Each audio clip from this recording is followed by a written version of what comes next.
Halo, Assalamualaikum warahmatullahi wabarakatuh. Saya Rudiman, mahasiswa Ilmu Komunikasi Konsentrasi Jurnalistik semester 3 dari Universitas Islam Nusantara Bandung. Kalau ditanya tentang suatu kegiatan apa yang mungkin memberikan bekasan dan juga sebuah cerita yang barangkali sangat sulit untuk dilupakan, tentunya tidak jauh dari kisah tentang di perantauan sekarang. Tepat 5 tahun silam sejak memutuskan pertama kali untuk menginjakkan kaki atau melangkah keluar pulau, memutuskan untuk merantau ke kota Bandung, 2021 ini menjadi tahun kelima Rudiman masih berada di kota Bandung. Sebetulnya ada beberapa hal yang akhirnya menyebabkan Rudiman termotivasi untuk merantau. Jadi dari dulu memang Rudiman senang baca buku-buku kayak Laskar Pelangi, Endensor, Sang Pemimpi, Negeri Lima Menara, dan berbagai macam buku-buku, baik novel ataupun buku-buku kisah-kisah perjuangan orang-orang besar. Nah, akhirnya dari cerita-cerita itu, Rudiman sempat menemukan juga di salah satu buku, kalau nggak salah waktu itu judulnya Negeri Lima Menara. Di dalamnya ada tulisan dari Imam Syafi'i, dia pernah bilang ataupun pernah nulis dalam salah satu karyanya tentang kenapa sih kita tuh harus keluar, kita tuh harus merantau.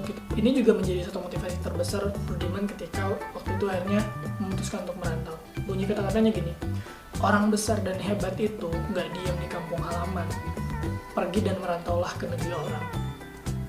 Sebuah busur dipanah itu nggak akan pernah kena sasaran kalau tidak ditembakkan gitu.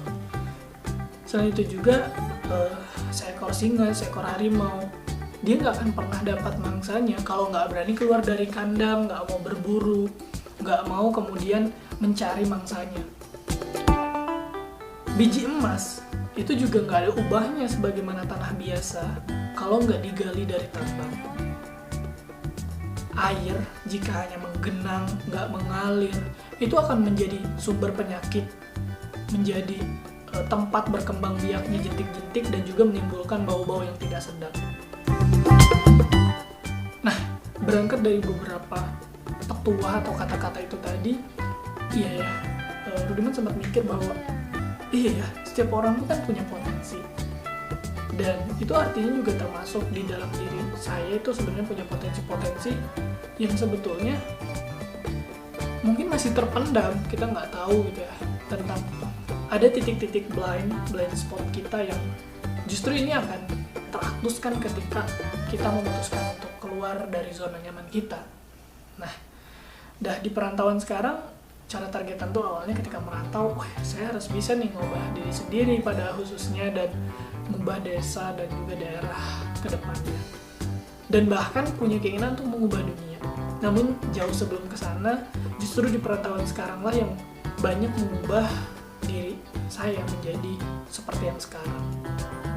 Dan ngomong-ngomong soal berubah, bagi Rudiman sendiri, satu hal yang mendasar dalam sebuah perubahan itu bukan hanya cara berpakaian, bukan hanya tentang penampilan, bukan hanya tentang bagaimana perubahan yang bersifat fisik atau material. Ada perubahan-perubahan yang bersifat imaterial yang kadang tidak terlihat, namun menjadi sebuah penyebab utama dan menjadi sebuah landasan utama sebuah perubahan itu bisa terjadi, yakni cara berpikir, mindset.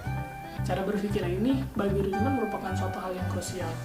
Dan di perantauan sekarang, Rudiman diperkenalkan dengan bagaimana cara berpikir yang benar, bagaimana tentang nilai-nilai etika diperkenalkan. Dengan di perantauan, Rudiman yakin mungkin kalau di Kalimantan belum tentu Rudiman mendapatkan yang sama. Namun ketika akhirnya merantau sekarang, Rudiman diperkenalkan dengan mindset dan cara berpikir yang itu yang kemudian mampu menjadi sebuah bahan bakar perubahan di dalam diri saya. Oke, mungkin setiap orang punya caranya masing-masing, punya ceritanya masing-masing. Yang jelas setiap orang punya kesempatan untuk memilih. Dan Rudiman memilih untuk keluar dari zona nyaman, memilih untuk melakukan kebaikan. Karena tidak ada balasan kebaikan selain kebaikan pula. Wassalamualaikum warahmatullahi wabarakatuh.